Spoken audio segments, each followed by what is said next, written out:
Hey, thanks for joining us online today. We believe that Jesus wants to do so much through you and for you, and we'd love to hear about how he's working in your life. Please take a second to email your story to stories@rise-church.com. We hope this message leaves you feeling uplifted and encouraged. Enjoy. So thanks for being here today. If you didn't know I was speaking and you're like, bummer, I really wanted to hear the pastor today. I promise you, he's amazing. Come back next week to hear him. But I am excited to share with you today. I tell him I don't mind ever stepping in and teaching for him, but he has to give me about 6 weeks to prepare. So he only gets me a couple times a year. I don't know how he does it every year. Creating a message takes me weeks. And I've been rubbing it into him because I have 3 points today. And that to me was like, man, I can't believe I did that. And they all start with the same letter. And that just happened. That was by chance. So I was like, you know what? I'm rubbing this in, but that's what you get when you get 6 weeks to prepare. So I'm excited. I told him since we're having a baby, I'm not coming up here once my belly gets bigger and I can't see my toes, so he better use me now before that happens. But I'm excited to be here. We're still kind of in that like early stage where I'm just trying to catch my breath, and the queasiness is still here. So if at any point I just lean over on this, just give me some grace. But I'm just pumped to be up here with you today, and I want to talk today. I want us to examine our lives together, to look at what do we commit our lives to. Every day of our life, what are we committing our lives to?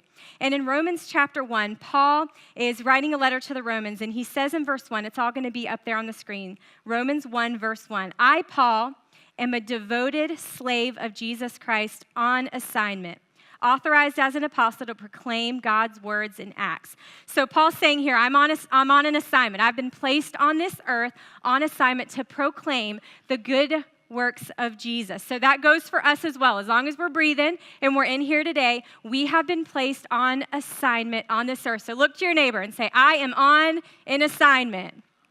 I am on an assignment.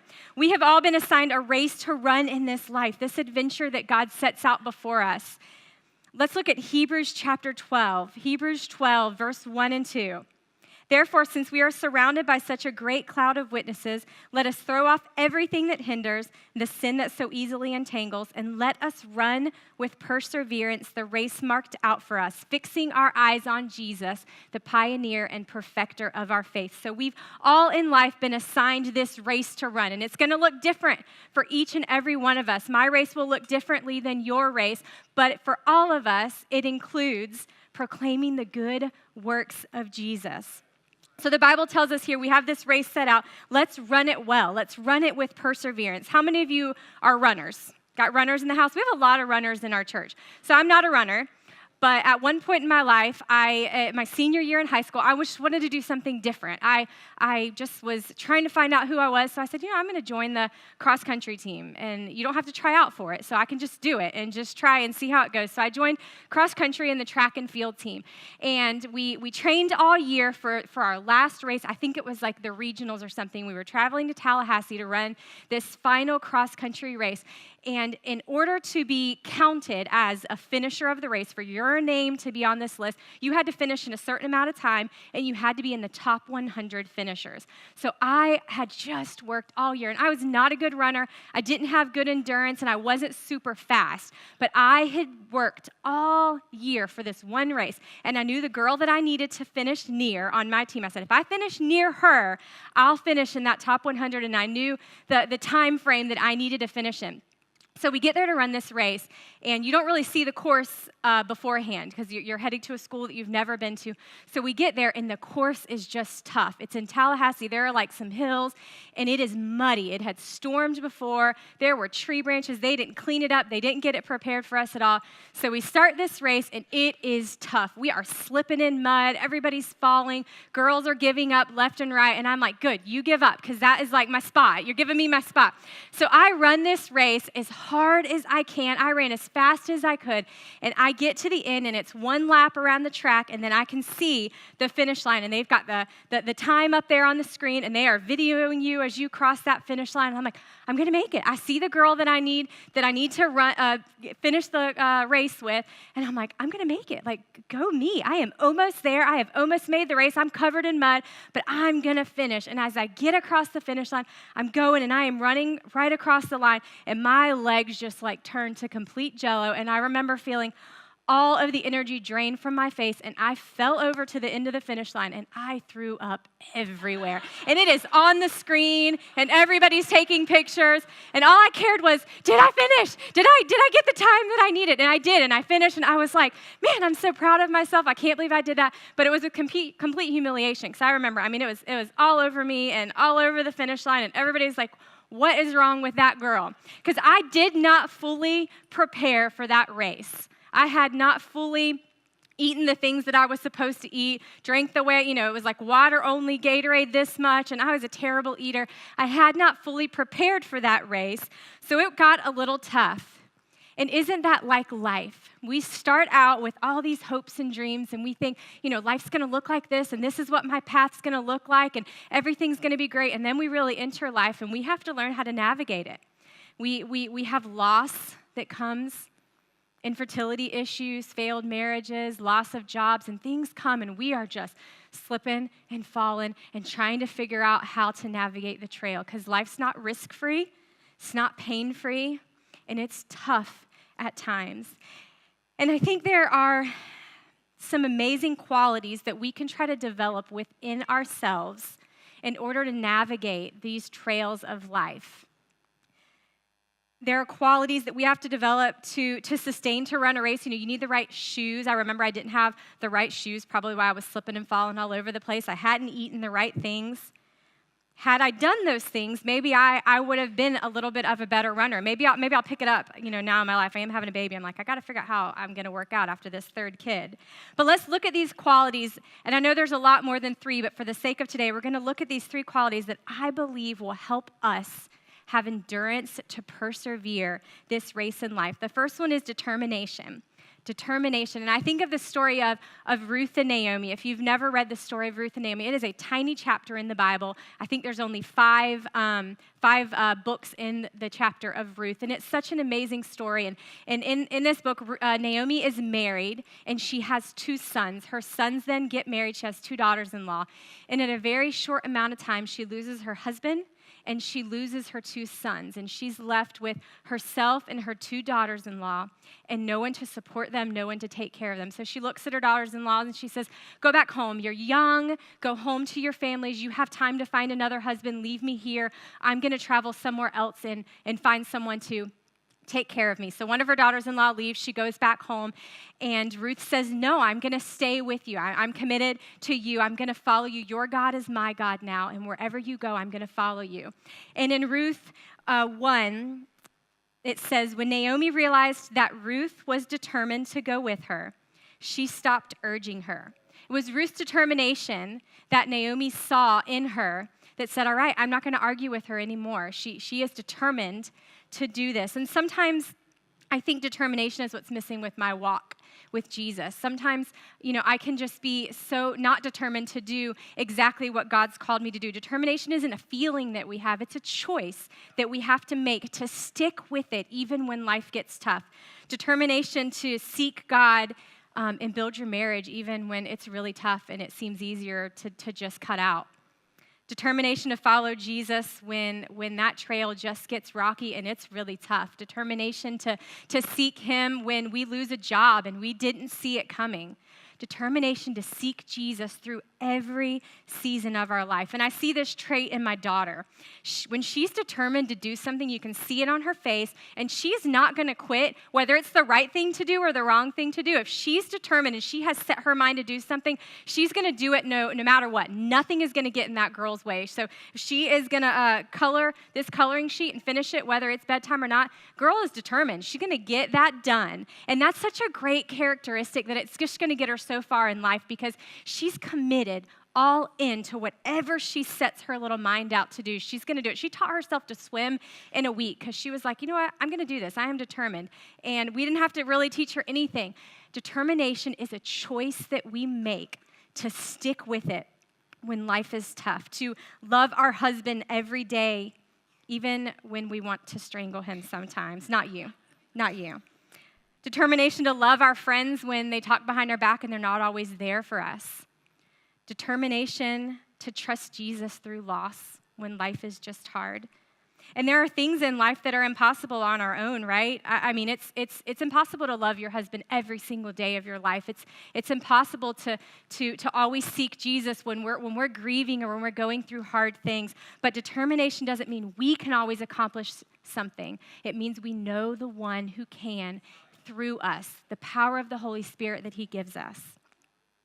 And the second one is dedication. How many of you know a dedicated runner? I was not a dedicated runner. Someone who, like, they run when it is 100 degrees outside. They run when it's storming. They run in that one little section of a month that we get when it's super cold. They are dedicated to it. And in order to run the race God has assigned us, we have to be dedicated no matter the season that comes, no matter the circumstance that comes. The word dedicate means devoted to a task or purpose, having single-minded loyalty or integrity. So being devoted to a task or to a purpose. So when we enter a marriage, we dedicate ourselves to one another, through thick and thin. We say those vows through those sleepless nights where they're snoring and keeping you awake. We're dedicated to one another. These parents here have dedicated their lives to their children and dedicated these children to Jesus. We dedicate our lives to Jesus when we enter into a relationship with him. And when we dedicate our life to something far greater than ourselves, God gives us grace and he gives us strength to stick with it. And like we talked about earlier, sometimes it's easy to disqualify yourself from committing to something greater than we are, right? As a mom, I had this season where it was so easy for me to just disqualify myself and say, I can't commit to anything else. I'm a mom. I've got, 2 babies. I can't do anything. And there were several years of my life where I said, I can't help you with ministry. I can't do anything. I don't want to teach. I don't want to do anything. I am only a mom. That's all I'm doing. I'm committing my life all just to this. And yes, I am full on dedicated to my children. I love them. But I can disqualify myself and say, because I'm this, I can't do this. Or because I'm this, I can't commit myself to this. And I learned in my life, really, when we started to plant this church, that God was ready to do more in my life than I thought if I would just dedicate myself to something greater than I am. Don't limit God. You can do more than you think you can when you dedicate yourself to what God has called you to. Like Hebrews 12 says, we focus our eyes on the one who called us, focus our eyes on Jesus, not on ourselves, and we commit ourselves to something, and he can do something so amazing in your life when you go all in and say, I'll follow you wherever you lead me. The last one is dependency. Dependency. How many of you were independent as a kid? I was super independent. Nobody? Am I the only independent one? I was super independent as a kid and as a teenager, like to a fault. I didn't want anybody to help me do anything. I could do it all on my own. My daughter is so much like this, and it was a struggle for my family growing up because I actually have a family who's very close, and they all want to help everybody do everything. And I felt smothered like that because I want to do everything on my own.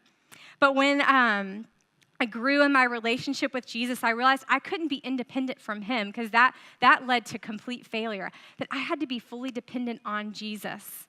I can't live out this life that he's called me to on my own. It has to be 100% through him and in his strength. And I love, we learned this in the Tupperware series that God doesn't just send us out and say, good luck, go live this life. He gives us his Holy Spirit to live in us, to live that life out. How many of you are a fixer? Like when life gets crazy, you just want to fix everything. That's a nice way of saying you're a control freak.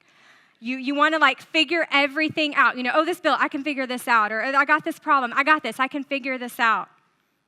And that's not always a bad thing, but we can tend to depend on ourselves versus depending on Jesus to lead us and guide us in every place in our life. In those moments when life gets tough and that trail gets a little hard to navigate, our first response has to be to tap fully into Jesus to lead us and guide us. Back to the race, to cross country. We did cross country, and then you move on to track and field. So track and field is completely different, and that wasn't really my thing because I'm not a fast runner. But there's this one race, and I can't remember how long it is. I think it's a mile, and you are just running around the track every time. And so you're counting your laps, and you know how many laps you have to do before you have made it to the end and you've run your mile, and your whole goal is to run it as fast as you can. So one of our friends was running this race, and she lost count of her mile or of her laps as she was going through. And so that last lap, you're really trained that last lap that you want to run it as fast as you can. You are saving a little bit of your endurance for that last lap so you can sprint and make up for a little bit of time. And so she lost track of her count, and she thought she was on the last lap and was on her second to the last lap. So we see her just booking it. We're like, no, she's got one more. She has one more lap. And our coach is running down there, and he's like, you have another one. You have another lap. And you could just see the defeat across her face. She was like, there's no way I'm running another lap. I just sprinted this one. So my coach gets in the middle of the track, and he runs the last lap with her, just telling her, you can do this. Keep going. You can make it. And that moment stuck with me my whole life, because when life gets tough and we're running and we're like, I have no more endurance, I have no more perseverance, I cannot keep on.